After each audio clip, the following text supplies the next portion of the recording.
everybody. This is Mike with On Point Preparedness. I want you to take a long, deep look at this picture and recognize that the moment it is capturing is fulfillment of end times prophecy, a moment in time in which you're living. Specifically, it is the fulfillment of an aspect of Revelation chapter 18.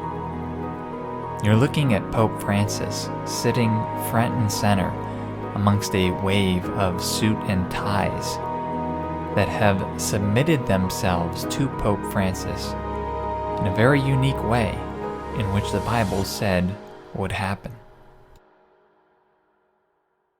The event that you're looking at is called the Vatican Global Forum, and it's hosted by Fortune and Time magazine.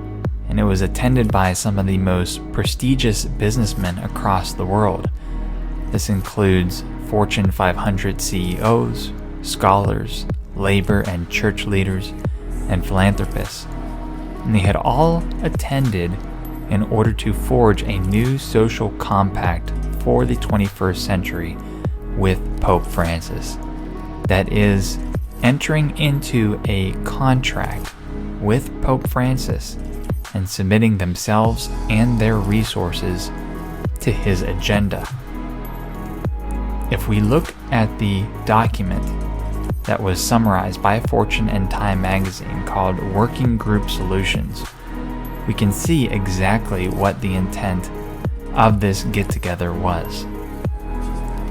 The document starts out by stating, "Your Holiness, the report presented here is a result of the work of some of the world's most prominent business and thought leaders." Keep that very important sentence in the back of your mind as we continue. These people that attended the meeting are the world's most prominent business leaders. And these business leaders at this forum, from some of the world's largest companies, have sought to answer the Holy Father's call, that is Pope Francis, to action, forging a new social compact or social contract for the 21st century.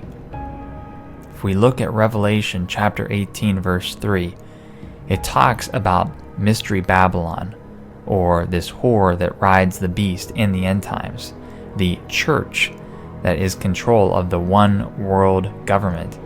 And it says, "For all nations have drunk the wine of the wrath of her fornication, and the kings of the earth have committed fornication with her. And the merchants of the earth are waxed rich through the abundance of her delicacies." The merchants in those days were the businessmen. And as Revelation talks about events to come, it is stating that the top merchants or businessmen of the earth will submit to Mystery Babylon, to this church, seeking her abundancies and delicacies. And take a look at this picture again. The importance of where Pope Francis is situated, right in the middle of all the world's top business leaders. And they have all submitted to him their allegiance to carry out his call to action, and also submitted their resources to it as well. So now that we've set the stage, wait till you see what the working groups came out with and what their plan for us is. Now, what you're looking at is perhaps the most important aspect of this document that I feel you need to see and you need to share, because it is so readily apparent with what they're doing with regards to the mark of the beast and its spread worldwide. This working group is focused on financial inclusion, and it talks about how there remain obstacles to achieving the World Bank goal of universal financial access, and the fact that there are many challenges to obtaining this goal with hard-to-reach populations, financial literacy, and other aspects. However, here is what they propose. Jumpstart the underserved markets. Companies will support initiatives to produce digital identities for the 1/5 of global citizens who lack one, and therefore are shut out of the financial system. This one sentence is saying so much. It's the fact that 4/5 of the world currently has a digital identity, and only 1/5 does not. And Pope Francis's call to action is for these companies to support initiatives to produce unique digital identities for the remaining fifth. And keywords here, global citizens, something that we have seen come up on the horizon over the past 2 years, and I will begin to explain to you in just a few moments.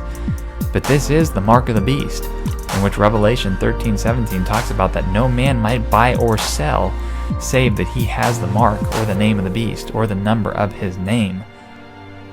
They want all quote-unquote global citizens to have unique digital identities for the same financial system so that no one is shut out and that everyone must play. Now, this global citizen term is something very disturbing in its own right, let alone paired up with Pope Francis's call to action. And it is a global community of people that identify with being part of an emerging world community and whose actions contribute to building this community's values and practices. At least that's what the website says. Really, it is preparing the citizenry for a one world government and the one world religion. They have festivals every single year all around the world, and in this one you can see prominent musicians, actors, and politicians flashing the all-seeing eye, the pyramid structure with their eye on top, and the mind-numbing sheep, all behind them, giving the same exact symbolism. You have people like Michelle Obama, Jay-Z, and many other more musicians, actors, and politicians supporting this initiative. Another big initiative that is paired up with Pope Francis's call to action is the Paris Agreement, the COP21. And this one also had its fair amount of occult symbolism, with this globe structure that was hung from the Eiffel Tower, which had the all-seeing eye of Osiris as part of the artwork, along with the blinded woman, in which I've done symbolism on that in prior videos. It's all linked, folks. It is all absolutely linked.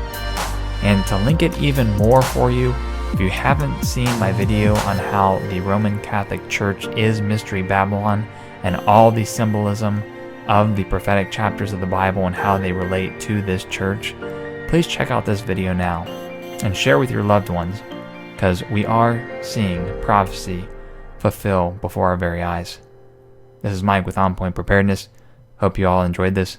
God bless.